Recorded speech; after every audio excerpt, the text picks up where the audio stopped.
On est dans les coulisses de ce spectacle de Noël ici aux écuries de Chantilly, un spectacle qui a débuté déjà et on a la chance de pouvoir venir pendant des répétitions, des entraînements parce que ça ne s'arrête jamais finalement.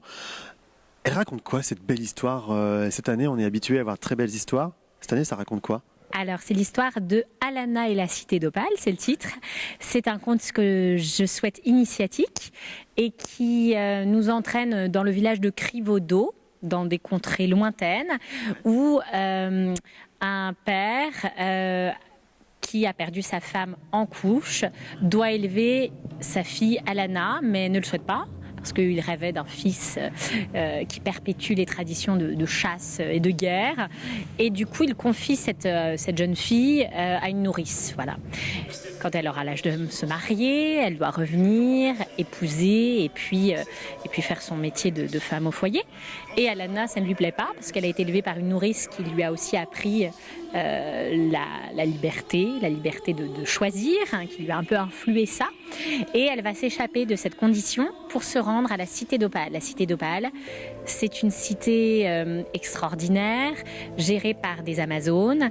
Et dans cette cité, on apprend à se défendre, on apprend à s'exprimer, on apprend le langage des plantes, on apprend à respecter les animaux, on apprend tout un tas de valeurs et on apprend aussi les principes que j'ai repris aux accords Toltec, voilà, qui est un livre mondialement connu.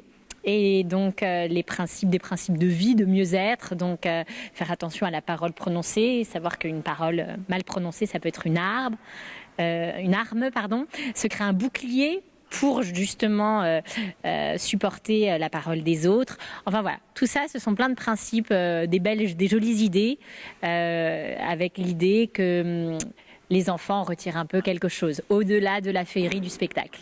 Ça c'est important que les enfants retiennent quelque chose de l'histoire et puis qu'ils soient émerveillés bien évidemment. Alors émerveillés, on l'est parce qu'il y a les chevaux, on est habitué, il y a des danseurs, il y a des acrobates. C'est un spectacle finalement très complet. On ne vient pas juste voir un spectacle avec des chevaux, c'est un spectacle très très complet. C'est ça, c'est l'idée. L'idée, c'est qu'il y a une narration, une histoire, mais qu'elle soit portée par des chevaux magnifiques. On a 2 acrobates à cheval vraiment extraordinaires qui amènent plein de voltiges cosaques et des combats à pied, des combats d'épée, etc. Et puis, il y a un voltigeur aérien qui nous fait rêver, qui lui amène la féerie. Génial, alors là il a déjà commencé ce spectacle, on peut le voir jusqu'à quand? J'espère encore quelques semaines. Oui, on peut le voir jusqu'au 3 janvier, il y a environ une 40aine de représentations encore. Vous êtes les bienvenus. Nous sommes toujours dans les coulisses du spectacle de Noël ici aux écuries de Chantilly et on a la chance d'avoir les rôles principaux. On parle de rôles principaux quand on est sur des spectacles comme celui-ci. Allez, honneur aux femmes, honneur aux hommes. Allez, vas-y, honneur aux femmes. Oui, on peut parler de rôles principaux sur ce spectacle, en effet.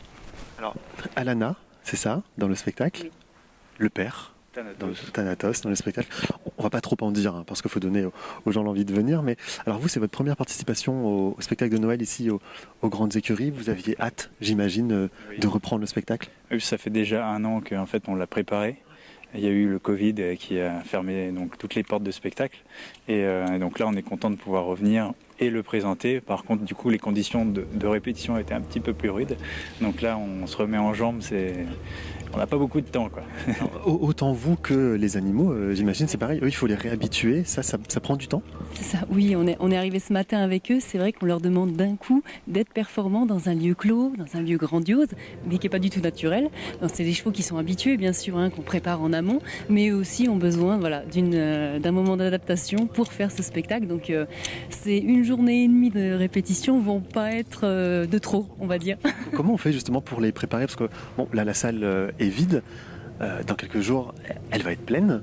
Comment on les prépare à ça, au public, au monde, au bruit aussi, un peu? C'est des chevaux de spectacle donc, qui ont déjà vu beaucoup de spectacles.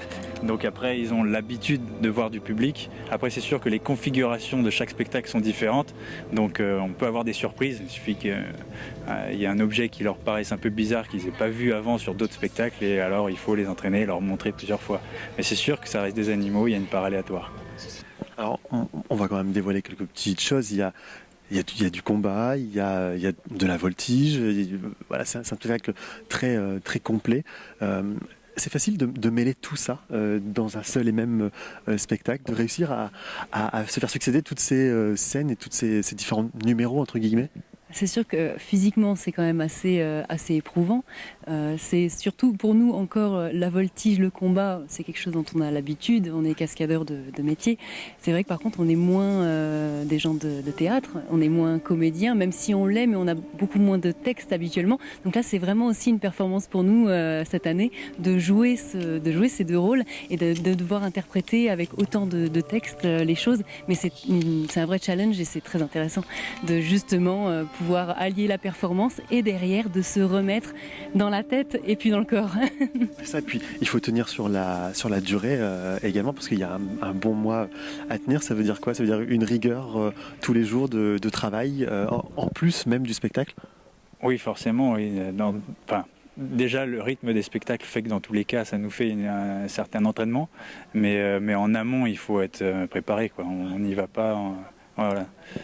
Parce qu'après, une fois la performance, une fois qu'on a commencé le spectacle, même les chevaux, c'est quand même 2 spectacles par jour. On peut pas les surentraîner parce qu'ils ont besoin aussi de repos comme nous finalement. La récupération fait partie c'est important. Des choses, oui. Oui, nous sommes toujours dans ce très beau décor, dans ce très beau dôme ici aux écuries de Chantilly. On a la chance d'avoir avec nous Sophie, qui est la conteuse de ce beau spectacle Alana et la Cité d'Opale. On peut dire que c'est un très beau spectacle, ça fait déjà quelques jours que vous le jouez. C'est un plaisir, j'imagine, de pouvoir rejouer, de pouvoir revenir dans le dôme, de pouvoir avoir de nouveau le public devant soi. Ça doit être un vrai plaisir. Moi, j'adore. Oui, vraiment, j'adore. J'adore être là, dans ce lieu qui est absolument incroyable, avec les chevaux et en jouant un peu la conteuse, oui. Alors, vous êtes modeste, jouer un peu la conteuse. Sans la conteuse, il n'y a plus d'histoire. Oui, bon, mais je sais pas, je parle pas quand même pendant des heures. Ils sont beaucoup plus impressionnants parce qu'ils parlent énormément, mes amis. Oui, oui.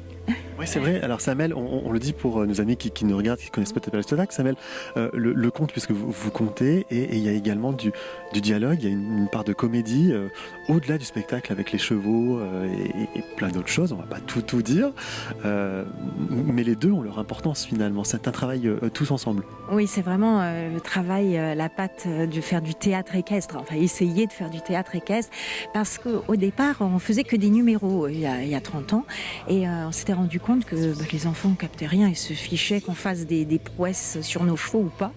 Et c'est donc l'idée était venue de leur raconter des histoires à chaque fois. Donc là, c'est Virginie qui a inventé tout ce conte et nous, on adore participer. Ça, c'est important ce que vous venez de dire, c'est-à-dire que finalement, ce spectacle est accessible à tous. Il ne faut pas seulement être passionné de sport équestre pour venir le voir, c'est-à-dire que même si on n'adhère pas plus que ça avec le cheval, il y a quand même un spectacle.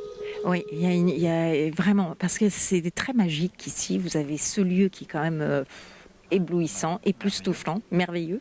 Les chevaux sont quand même des animaux magiques et les gens adorent... Enfin, je sais pas, moi j'adore évidemment, mais je pense qu'on est sensible à la beauté du cheval. Et ici, il est magnifié par des éclairages, des costumes, etc.